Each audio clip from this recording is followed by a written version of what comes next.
मंगलाचरण।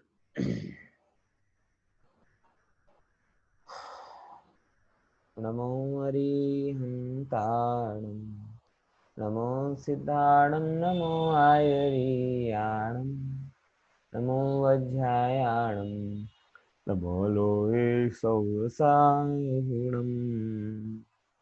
मोक्षमार्गस्य नेतारं वेत्तारं कर्म भूभ्रतां, ज्ञातारं विश्वतत्त्वानां वन्दे तद्गुणलब्धये, वन्दे तद्गुणलब्धये।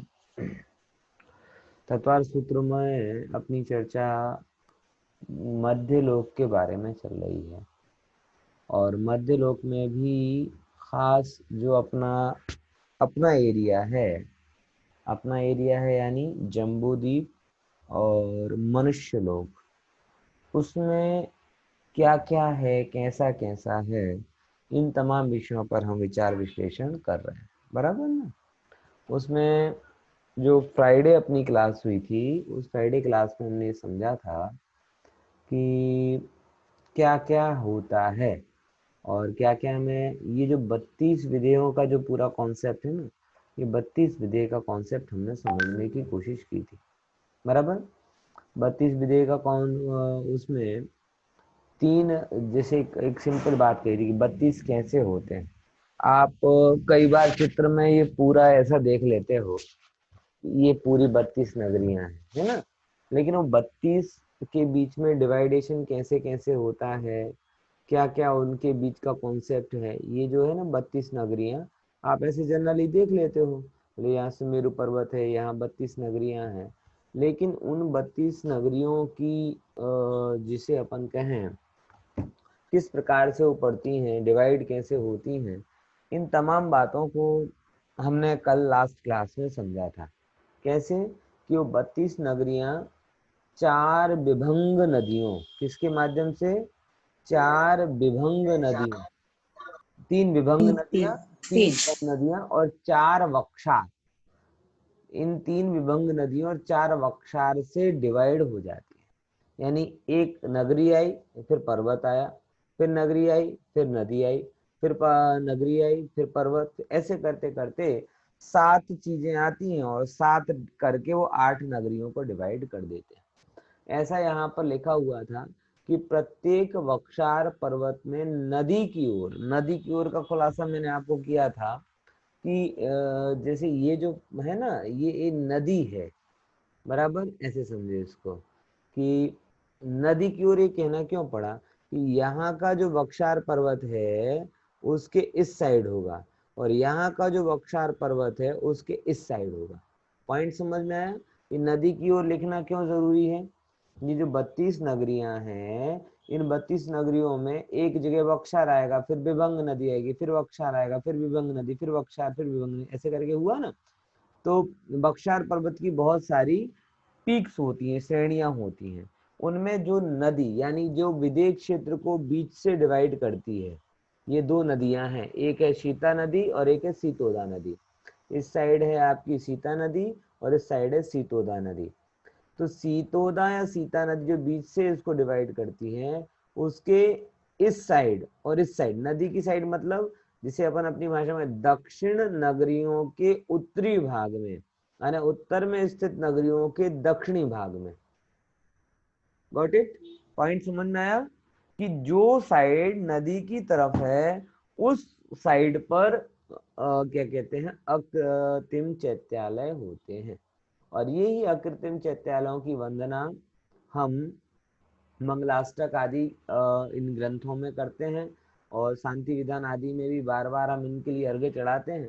तब हमारा ध्यान नहीं रहता है, लेकिन वास्तव में वस्तु जब जब भी जितने भी अर्घ्य हम चढ़ाएं, उतने टाइम तक हमें बराबर ख्याल में होना चाहिए कि हम कहाँ कहाँ अर्घ्य चढ़ा रहे हैं। ओके, अब जो आ रहा है मैप वो थोड़ा अलग है कि ये जम्बू द्वीप का लवण समुद्र, धात्वी खंड द्वीप, कालोदधी समुद्र और पुष्करवर या पुष्करार्ध, जो भी अपन उसको समझो, ये जो है ये टोटल कितने डायमीटर वाले होते हैं। तो देखो जरा इसको समझना कि ये यहाँ से लेकर यहाँ तक का जो विस्तार है, बराबर, ये टोटली विस्तार 45 लाख योजन का है। कितने का है? 45 लाख योजन। यहां से इस पॉइंट से लेकर इस पॉइंट तक का कैसे घटित होता है? पहले नंबर अड़ीदीप। अड़ीदीप की क्या विशेषता है? लगता है संडे की क्लास फिर से मंदिर का जैसा असर आ गया है यहाँ पर भी। जैसे भले ही वो क्या कहते हैं हम जैसे पहले संडे क्लास हम मंदिर में रेगुलर रखते थे ना, तब धीमे संख्या कम हो जाती थी, लोगों को बाहर जाना होता था घूमने फिरने के लिए, तो अहमदाबाद ફરીથી ધગધગ તો થઈ ગઈ એવું લાગે છે, એટલે સન્ડે ની રજા બધાને જોઈ કર્ફ્યુ છે ક્યાં જવાના ના તોય લોકો આવ્યા નથી કેમ 6 જ લોકો આવ્યા છે, બરાબર ને? 9 વાગ્યા સુધી તો ફરી રહી લોકો એમ માને પછી હવે આવશે, હાથ મું ધોશે, ત્યાં સુધી તો આપણી ક્લાસનો ટાઈમ પૂરો થઈ જશે, બરાબર ને? ઠીક છે, કઈ વાંધો નહીં, જેટલા લોકોની પાत्रता એટલો સાંભળશે આપણું શું, બરાબર? અને યુટ્યુબ તો જિંદાબાદ છે જ, પછી જેને સાંભળવાની રુચિ હશે એના માટે તો ક્યારે દુષ્કાળ છે જ નહીં, અત્યારે રુચિ નથી એના માટે સુકાલ હોતો નથી, અને જેની પાસે રુચિ છે એના માટે દુકાળ હોતો નથી. અત્યારે આવી સિચ્યુએશન છે ખરેખર. આ બહુ અગત્યની વસ્તુ છે, આ જે વાત સમજો ને માર્ક કરજો કે જેને રુચિ છે એના માટે આ કાળમાં ક્યારે દુકાળ નથી, 12 મહિના ધોધમાર મળે એને, જો એની રુચિ હોય તો. ગુરુદેવના વ્યાખ્યાનો, ક્લાસો, ગ્રંથો, સબ્જેક્ટ જે કંઈ શીખવું હોય ને એના માટે ધોધમાર મળે. અને જેને રુચિ નથી, બરાબર, એ તો ધોધમારમાં એ કશાયોની માર ખાઈને આવે, એમાં કઈ નથી એવા આશ્ચર્ય, બરાબર ને? તો આપણે તો બધા રુચિવાન છે, આવું વિચારીને ચાલીએ છીએ, બરાબર? પામશે, સાંભળશે, પામશે, પાકશે, જે પાत्रता હશે એવી, બરાબર? તો સમજ્યા શું કીધું? અમારા મુદ્દા સમજો કે ક્યાં ગયા આપણે? અહીંયા કે આ અડીદીપની વિશેષતા શું છે? બોલે અડીદીપ એટલે 1, 2 ને અડી, ગુજરાતીમાં કહીએ ને 1, 2 ને અડી, એટલે 1, 2 and half. તો અડીદીપ છે તેમાં શું અડીદીપ જ છે, બીજું કઈ નથી? બોલે ના, અડીદીપ તો છે જ, પ્લસ એકચ્યુઅલમાં 4.5 છે, અડી નથી. અડી તો દીપના એંગલથી છે, પણ બે અહીંયા મોટા મોટા સમુદ્રો પણ છે, અને એ સમુદ્ર કયા કયા છે? જંબુદ્વીપના સરાઉન્ડિંગ આવે છે લવણ સમુદ્ર, અને પછી એ ધાતકી ખંડ દ્વીપના સરાઉન્ડિંગ આવે કાલોદધી સમુદ્ર. ખ્યાલમાં આવે? કયા કયા છે? તો એક જંબુદ્વીપ, એક ધાતકી ખંડ દ્વીપ અને અડધો પુષ્કરાર્ધ, એ તો અડીદ્વીપ થયા. પછી એ જંબુદ્વીપના સરાઉન્ડિંગ આવે એક લવણ સમુદ્ર, એ બ્લુ દેખાય છે તમને, બરાબર? પછી ધાતકી ખંડના સરાઉન્ડિંગ આવે કાલોદધી સમુદ્ર, આ બ્લુ દેખાય. આવી રીતે અડીદ્વીપ પ્લસ 2 સમુદ્રો, આમ કરીને ટોટલ એમનો વ્યાસ અહીંયા બતાવવામાં આવ્યો છે 4.5. જો અહીંયા કહે છે જંબુદ્વીપ પ્લસ ધાતકી ખંડ દ્વીપ પ્લસ અડધો પુષ્કર, આમ મળીને અડીદ્વીપ થઈ ગયા. હવે વિસ્તાર કહે છે જંબુદ્વીપ કેટલો છે? બોલે 1 લાખ યોજન પ્રમાણ, એટલે આનો જે વિસ્તાર છે એ કેટલો આવે? 1 લાખ યોજન પ્રમાણ. તો પછી લવણ સમુદ્ર કેટલો હોય? ડબલ. તો લવણ સમુદ્રનો આવે 2 લાખ. હવે એ બે બાજુ છે, તો બે બાજુ 2 લાખ આ બાજુ અને 2 લાખ આ બાજુ, બરાબર? તો એમ કરીને કેટલો થઈ ગયો? 4 લાખ પ્રમાણ. ફરી ધાતકી ખંડ કેટલો છે? એના ડબલ, તો 2 લાખ આ બાજુ અને 2 લાખ આ બાજુ, તો કેટલો? 4 લાખ. પછી કાલોદધી કેટલો છે? આનો ડબલ, તો 8 લાખ પૂરબની દિશા બાજુ, 8 લાખ પશ્ચિમની, એમ. પછી પુષ્કર વર્ગ કેટલો છે? આમ તો 16 હોવો જોઈએ, પણ આપણે અડધો લઈએ છીએ. કેટલો? અડધો લઈએ છીએ, એટલા માટે અડધો 8 लाख, 8 लाख और 8 लाख, बराबर? यानी 16 इस तरीके से उसका वर्णन हो जाता है. तो 16, 16, 8, 4, 1 ऐसे करके यहाँ पे टोटल आ जाएगा, बराबर? तो कितना हो जाएगा? काउंट कर लो तो टोटल आ जाएगा 45 लाख योजन. आपने बार बार सुना होगा 45 लाख योजन प्रमाण क्या है? सिद्ध शिला. और 45 लाख योजन प्रमाण है आपका मनुष्य क्षेत्र अड़ीदीप. ये दोनों का प्रमाण 45 लाख योजन है, बराबर। क्यों? इसीलिए कहते हैं एक भी अड़ीद्वीप का ऐसा क्षेत्र नहीं है, ये सब जितने दिखाई दे रहे हैं इन सब जगह से सिद्ध भगवान हुए, सब क्षेत्र सिद्ध क्षेत्र है। एक जगह खाली नहीं है कि जिस जगह से सिद्ध भगवान ना हुए हों। बोलो, हम लोग सिद्ध क्षेत्र के लिए यहाँ भटकते हैं, शिखर जी जाते हैं, गिरनार जी जाते हैं, पावापुरी जाते हैं, चंपापुरी जाते हैं, तारंगा जाते हैं। अरे प्रभु, सिद्ध क्षेत्र कहाँ है मुझे बताओ। सिद्ध क्षेत्र क्षेत्रों में सिद्ध शिला कहाँ है? अरे ये जगह ही सिद्ध क्षेत्र है और निज आत्मा ही सच्चे अर्थ में सिद्ध शिला है, क्योंकि इस शिला पर बैठकर ही सिद्ध बना जाता है। सिद्ध बनने के बाद जिस जगह बैठते हैं वो तो सिद्ध शिला व्यवहार से है।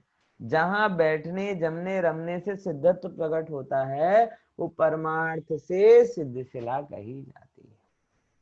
पॉइंट समझ में आया भैया? ख्याल में आया? तो अड़ीद्वीप कैसे हुआ क्लियर हुई? ये कई लोगों को गिनती नहीं आती है। कई लोग क्या करते हैं, एक से डबल दो, दो से डबल चार, चार से डबल आठ, तो एक साइड का गिनते हैं। तो कहते हैं इतना कर रहे हैं, एक दो चार, इसमें तो बहुत कम हो रहा है। तो उनका वो 45 योजन का कंप्लीट नहीं होता। उसको बहुत क्लियर समझ लो कि पूरब का और पश्चिम का दोनों जगह का आपको काउंट करना पड़ेगा, बराबर। समझे कि नहीं समझे? क्योंकि देखो इस जगह पे डबल डबल व्याप्त हो जाता है ना, एक तो पूरब विदेह हो जाता है, क्या कहते हैं, पूर्वी धात की खंड आ जाएगा, फिर पश्चिमी धात की खंड आ जाएगा, ऐसे पूर्वी पुष्करार्ध आ जाएगा तो पश्चिमी उत्तरार्ध आ जाएगा। तो जम्बू द्वीप का डबल है लवण समुद्र में, बराबर, और लवण समुद्र का डबल है धात की खंड में। तो धात की खंड में कौन सा? बोले जो यहाँ पर 1 लाख योजन प्रमाण था वो धात की खंड में 4 लाख प्रमाण हो जाएगा, क्योंकि डबल डबल है, मतलब डबल लवण से डबल हुआ। तो लवण डबल हुआ तो लवण का डबल कालोदधी में, ऐसा धात की खंड। बराबर समझ में आया कि नहीं आया? तो ये गणित यहाँ पे समझ, इसमें किसी को कोई क्वेरी है? हाँ सही, बढ़िया, चलो आगे चलते हैं। अब उसमें से एक बहुत अच्छी बात यहाँ पे आती है कि पर्वतों के सरोवर से, तोरण द्वारों से निकलकर नदियां हैं, नदियां है ना, ये नदियां कहाँ से निकलती? तो बताते हैं, पर्वत के सरोवरों से। पहाड़ों ऊपर जो सरोवर छे के नहीं, क्या क्या सरोवर छे जो हमें वांचे जो सुन के आए हम लोग, कौन कौन से? पद्म, महापद्म, त्रिगिंच, केसरी, महापुंडरीक, पुंडरीका, ये है ना सारे सरोवर। अब इन सरोवरों में से मुख होते हैं, गोमुख से नीचे निकलती। मुझे पता नहीं आप लोगों में से कोई उत्तराखंड वगैरह गया है कि नहीं गया। उत्तराखंड में गौमुख होता है, गौमुख। गौमुख मतलब जहां से गंगोत्री, गंगा जहां से निकलती उसे गौमुख कहा जाता है, बराबर। गौमुखाकार है। तो वो कॉन्सेप्ट कहाँ से आया? वो कॉन्सेप्ट यहाँ से आया, अकृत्रिम रूप से जो वहां पर जो शिलाएं हैं वो शिलाओं का शेप ऐसा लगता है मानो जैसे गाय का मुख हो, बराबर। यहाँ पे देखो चित्र में बता रहे, इतना छोटा सा नहीं होता, बहुत बड़ा होता है, बराबर। लेकिन वो शिला, जैसे आप कभी देखो ना, आप गिरनार गए हो ना, गिरनार, तो गिरनार में जाने के बाद में वो लोग वैसे फोटो बताते हैं, फोटो बताने के बाद कहते हैं कि देखो कैसा लग रहा है फोटो। तो आप कहते हैं ना ना, फोटो कहीं शेर के जैसा लगता है, कहीं को तो कोई बाबा बैठा हुआ है तो बहुत बड़ा लेकिन जब फोटो बताते हैं उसका गिरनार का, तो अलग कोई कोई शेर की भांति लगता है, कोई कहता है बाबा बैठा है ऐसा लग रहा है। होता कि नहीं होता? कितने लोगों ने देखा है, बताया कि नहीं होता? गिरनार पहाड़ के पास में जाकर वो अलग अलग बताते हैं। तो एक्चुअल में आकृति के सामने के हिसाब से गौमुख बताया गया है कि वहां की जो आकृति है अगर उसको ऊपर ऊपर से देखा जाए तो गाय के मुख के जैसी लगती है, इसीलिए उसे क्या बोला जाता है? गौमुख। अब वह नीचे गिरती है, वहां कुंड है।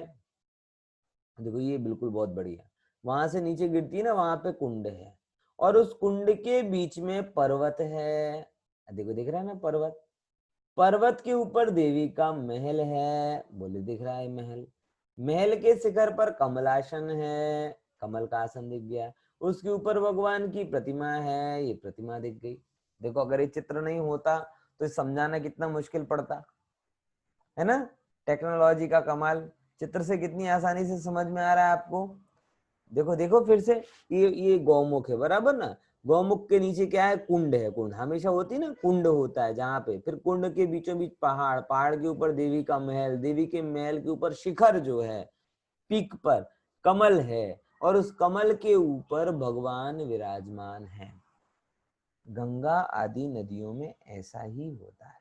तो आपको एक बात यहाँ से निकलकर सामने आती है कि लौकिक में लोगों गंगा को पूजनीय कहते हैं। क्यों कहते हैं?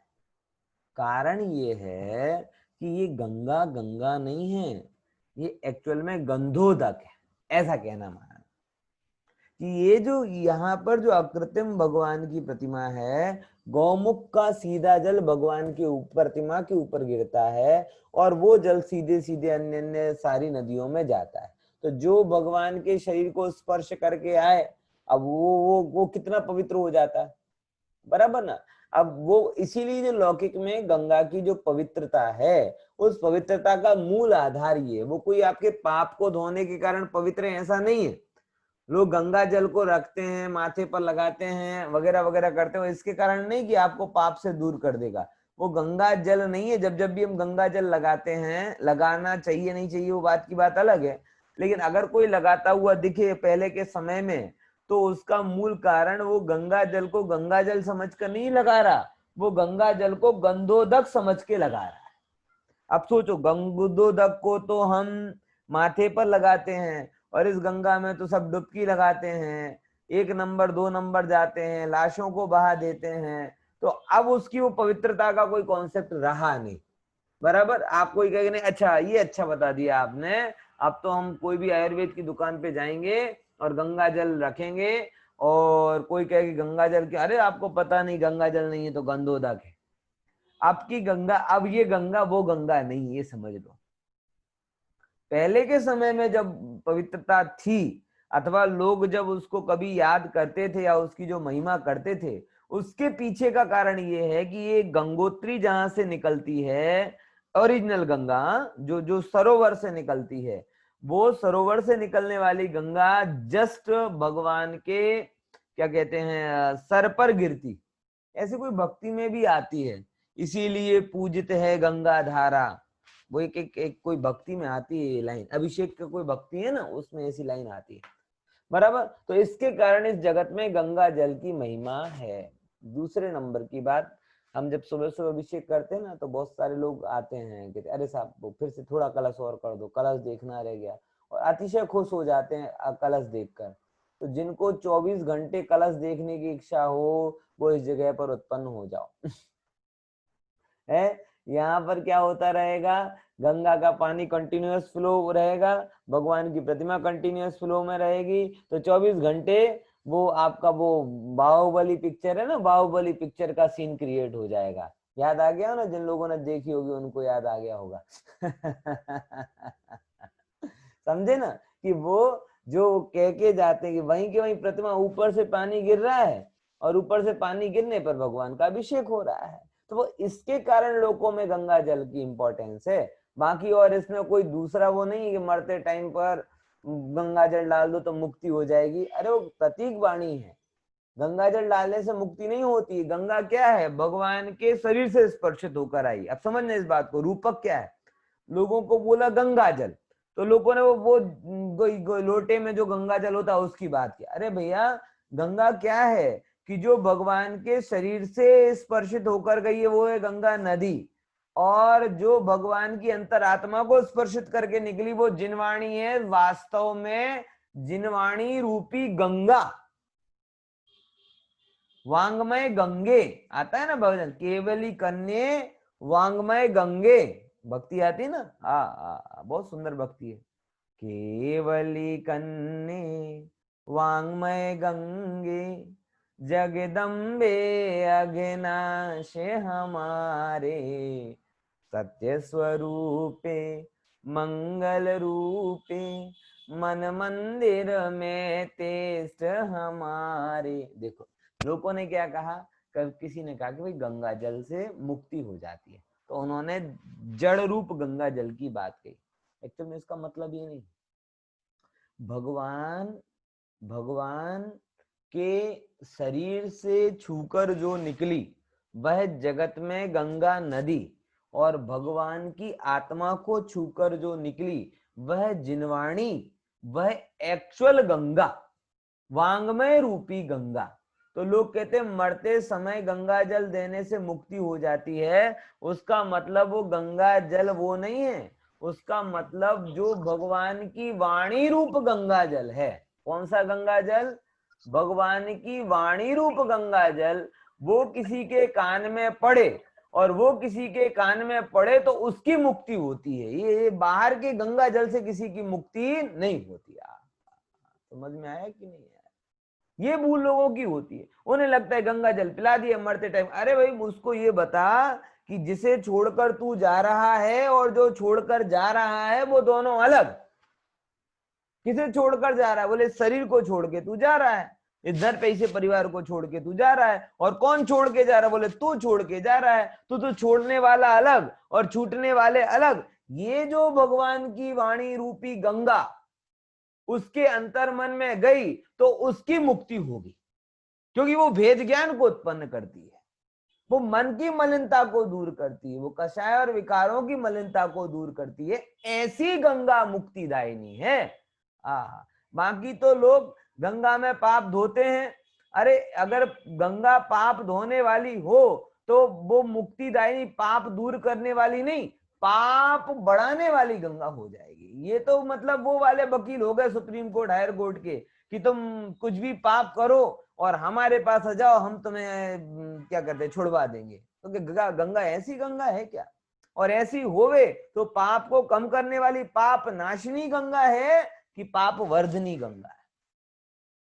बात समझना जरा। जैनों लोगों में भी ऐसी कई मूर्ताएं लोगों के अंदर में पड़ी हुई हैं जो वीतरागी वाणी का मर्म नहीं समझ पाते, और वीतरागी वाणी का मर्म नहीं समझने के कारण, वीतरागी वाणी का मर्म नहीं समझने के कारण वो ऐसी लोक मूर्ताओं को धर्म समझ लेते, गंगा स्नान को धर्म समझ लेते। लोक मूर्ता है, अरे वो गंगा भाव गंगा है, वो द्रव्य गंगा नहीं। अरे जो गंगा स्वयं अपने प्रदूषण की समस्याओं से जूझ रही हो, जो स्वयं अपने दूषण की समस्याओं से जूझ रही हो, गवर्नमेंट को करोड़ों हजार रुपए, करोड़ों हजारों करोड़ों रुपए देकर के जिसकी शुद्धता का प्रयास करना पड़ रहा हो, क्या ऐसी गंगा आपको शुद्ध कर पाएगी? ना। अगर वो कर सकती तो पहले स्वयं को करती। अगर कोई शुद्ध आपको कर सकता है तो भगवान की वाणी रूपी गंगा। और उसे क्यों गंगा बोला उसका मैंने आपको एग्जांपल दिया कि जहां से गंगा निकलती है वो गंगा गौमुख, और वो गौमुख सीधा भगवान की प्रतिमा के ऊपर गिरता है, और वो प्रतिमा का जो है इसी के कारण वो एक गंधोदक की भांति पवित्रता का जगत में कारण है। इसीलिए वो जगत में गंगा की महिमा है। समझ में आया? लौकिक कारणों से महिमा नहीं है, लेकिन लोभियों ने तो ये गंगा को भी सुप्रीम कोर्ट का वकील समझ लिया कि आप पाप करो और गंगा आपके पापों से आपकी रक्षा कर देगी। ऐसा नहीं है साहब, है ना। देखो दूसरे नंबर पे क्या फिर यहां से बात आई कि ये फिर विजयार्थ की गुफा से निकलकर समुद्र में मिल जाती है। उसको इस मैप से आप समझने की कोशिश करें जरा, जो मैंने आपको पहले भी बताया था। देखिए 3 लोग वाला मैप है, ये जम्बूद्वीप वाला मैप कहाँ गया? देखो ये मैप आपको थोड़ा ज्यादा क्लियर करेगा। यहां से जो अगर आप देखेंगे गंभीरता के साथ में, तो ये रहा आपका गंगा बराबर, और फिर वो यहां से निकल के विजयार्थ की गुफा पर आई, और वहां से ये गुफा से फिर आपके जो आर्यखंड के सराउंडिंग जो है वहां पर ये गंगा पहुंचती है। ठीक है ना। तो इस प्रकार से इसको समझने की कोशिश कीजिए। एक बीच में एक स्लाइड भी आई थी जिसमें बताया था कि गंगा कैसे निकल के विजयार्थ, मतलब आधे विजयार्थ में तिमिस्र गुफा है और 2 गुफाएं हैं, उन गुफाओं से एक गुफा से गंगा नदी निकल रही, ना दूसरी गुफा से सिंधु नदी निकल रही, तो उन गुफाओं में वो गंगा नदी पहुंचती है। ये बात यहाँ पे समझना। ओके, समुद्र में मिल जाती, फिर मिलके कहाँ चली जाती? समुद्र में चली जाती है। अब देखो आगे अपन की स्लाइड लेते हैं। अब ये जो अपनी चर्चा हुई ये तो नदियों की बात हुई। अब विशेष जो है वो क्या कहते हैं, जो परिवार नदियां हैं, परिवार नदियां जैसे हमने आपको बताया था कि एक एक नदी का परिवार है, अकेली नहीं। 14,000 नदियों का परिवार गंगा नदी का है। कितनी नदियों का परिवार है? 14,000 नदियों का परिवार है।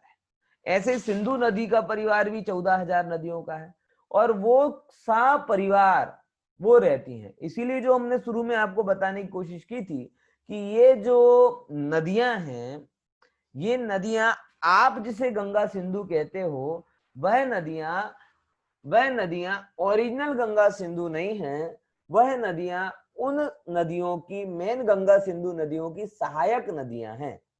सहायक नदियां हैं उनके 14,000 में से कोई भी एक आध छिपरी का छोटी नदी हो जो आपको इस क्षेत्र में रहती है, उसकी बात यहाँ पर आती है। देखो ये यहाँ से, तो वो उनकी संख्या में परिवर्तन नहीं आता।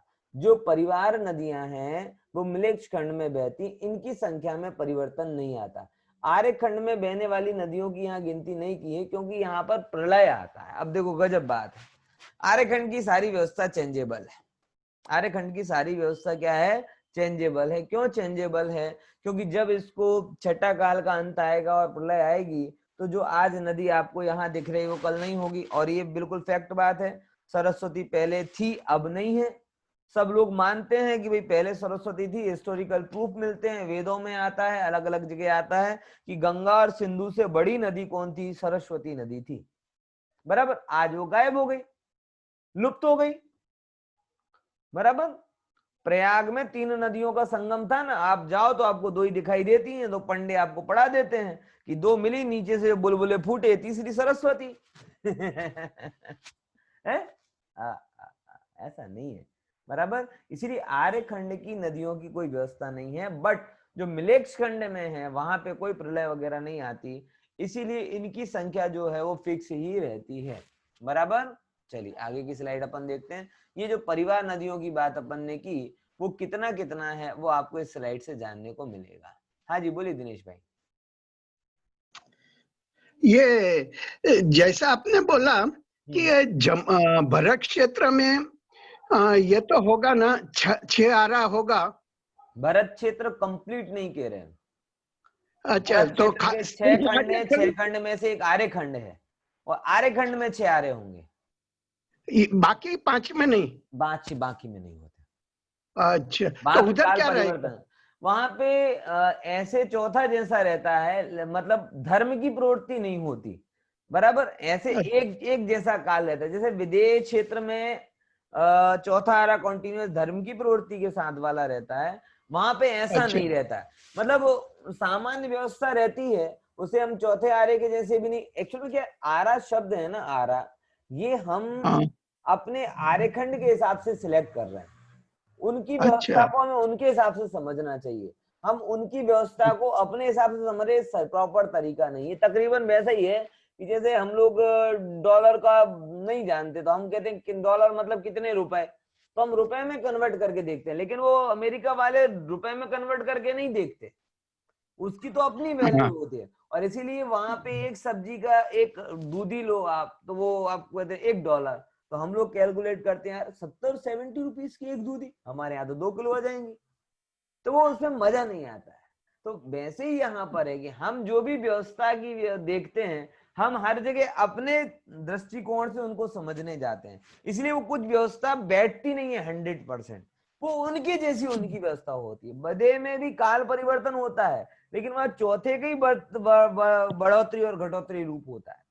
विजयार्थ में भी काल परिवर्तन होता है, लेकिन चौथे के जैसे ही होता है। वो जैसे यहाँ पे बदलता है वैसे वहां पे कम हो जाता है, वहां का बढ़ता है, तो वो तो इतना ही होता है। एक्चुअल में जो काल परिवर्तन जो अपन समझते हैं, वो काल परिवर्तन आर्य खंड के कॉन्टेक्स्ट में समझना। किसके कॉन्टेक्स्ट में? आर्य खंड के कॉन्टेक्स्ट में आप समझना, और जगह के हिसाब से नहीं समझना। बराबर, अगर आप आर्य खंड के हिसाब से समझेंगे तो आपको तकलीफ नहीं होगी, बाकी तो अब करने जाओगे तो कैसा है क्या है, इसमें तकलीफ होती है। नहीं, बराबर, ओके। अब इसकी जरा अपन परिवार को देख लेते हैं, कितनी टोटल नदियां हैं। ये बड़ा जानकर आपको आश्चर्य होगा कि कितना बड़ी भयंकर संख्या में नदियां होती हैं।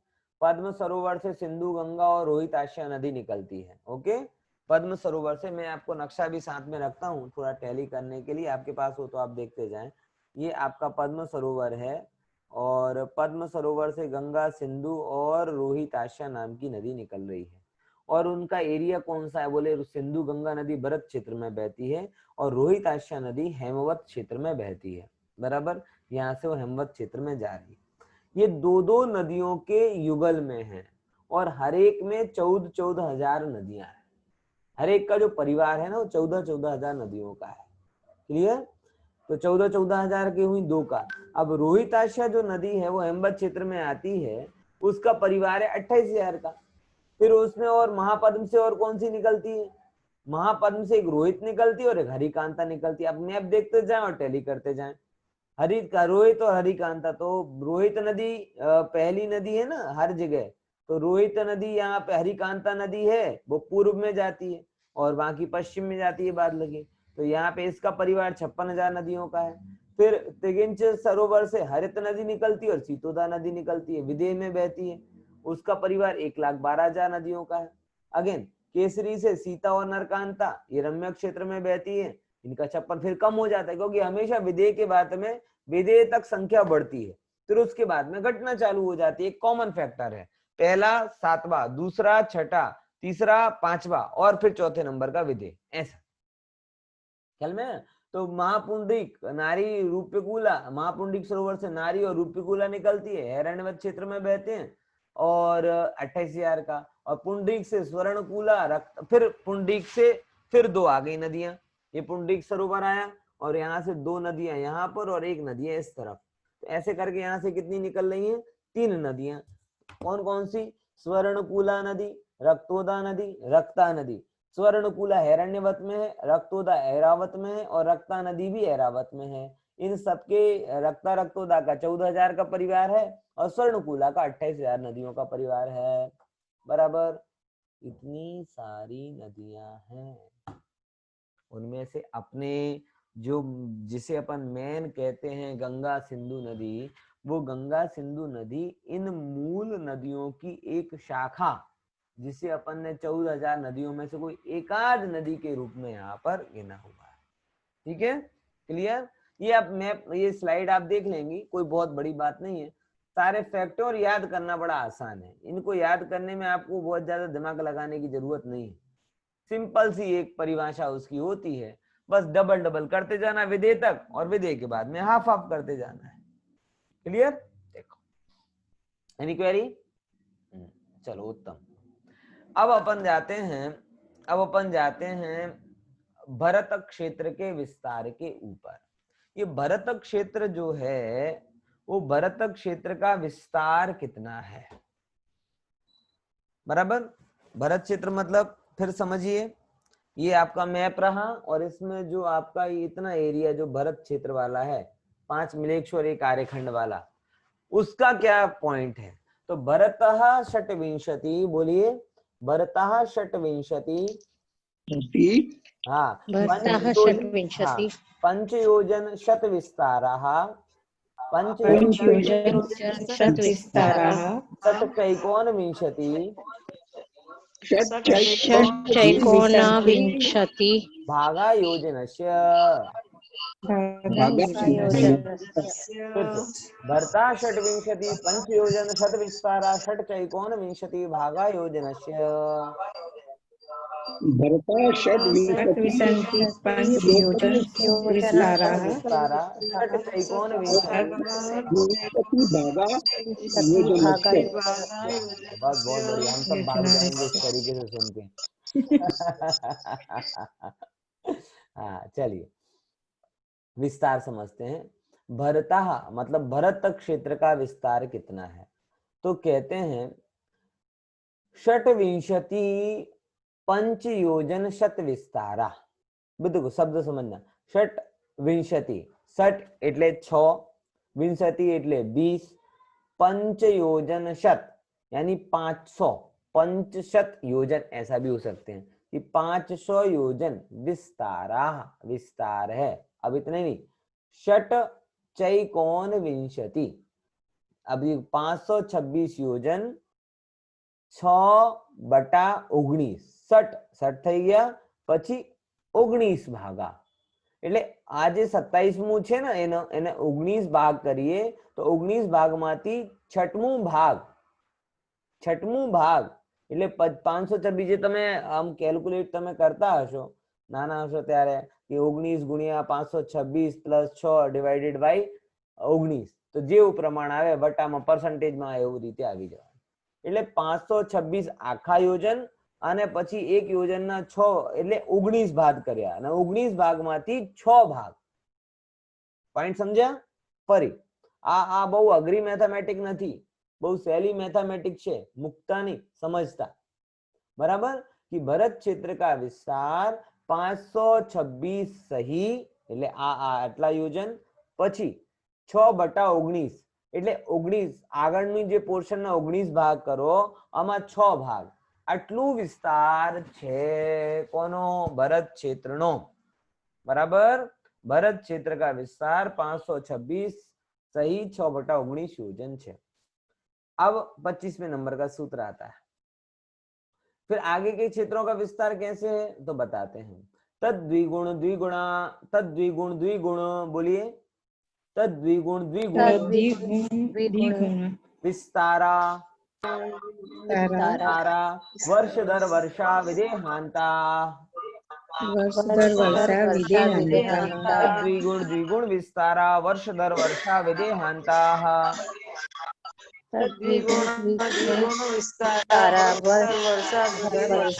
वर्षाधर नहीं वर्षधर धारण नहीं करता पवा એટલે શું કે બારિશ ને ધારણ નથી કરતા વર્ષ એટલે એરિયા ને કહેવાય બરાબર ને ચાલો તદ દ્વિગુણ એટલે ક્યાંથી દ્વિગુણ દ્વિગુણ બોલે આ ભરત છે ને ભરત એ ભરત થી દ્વિગુણ હેમવત પર્વત देखो तद द्विगुण द्विगुण विस्तारा एनाथी डबल डबल कोनो विस्तार छे बोले वर्षधर पर्वतोनो ये भरत थी डबल आवे कयो बोले भरत क्षेत्र से आगे कौन सा पर्वत आता बोले हिमवन पर्वत तो हिमवन पर्वत भरत से डबल होगा फिर हिमवन से डबल कौन होगा बोले जो क्षेत्र आएगा वो हिमवन से डबल होगा कौन सा क्षेत्र आया हेमवत क्षेत्र आया बराबर फिर हेमवत क्षेत्र से डबल कौन सा होगा बोले महाहिमवन क्षेत्र होगा महाहिमवन से डबल कौन सा होगा हरित क्षेत्र होगा बोले ये डबल डबल कहां तक चलते जाएंगे भैया ये चक्रवात विदेह आंता कि विदेह सुधी आવું ચાલશે विदेह પછી અડધો અડધો થતો જશે એટલે मैं एक कॉमन फॉर्मूला आपको बताया मैंने आपको कि विदेह तक डबल देन हाफ बराबर तो यहाँ कहते हैं विदेह पर्यंत पर्वत और क्षेत्रों का विस्तार भरत क्षेत्र के विस्तार से डबल डबल है दूना दूना है आगे क्या हो जाता है देखो बराबर अब जो आपकी बात है विदेह क्षेत्र वाली तो ये यहाँ पर ये सारी बातें अपनी पूरी हुई ओके तो जम्बूद्वीप की बात जो कल से चालू होने वाली विदेह क्षेत्र वाली वो अपन और विस्तार से थोड़ा तो अपन ने सीखा ही है और विस्तार से अपन बाद में सीखेंगे बराबर तो ये सब चीजें आपकी चल रही हैं कोई प्रश्न हो तो पूछ सकता है नहीं तो आज की क्लास अपन यहाँ पूरी करते हैं ठीक है जय जिनेंद्र जय जिनेंद्र जय जिनेंद्र जय जिनेंद्र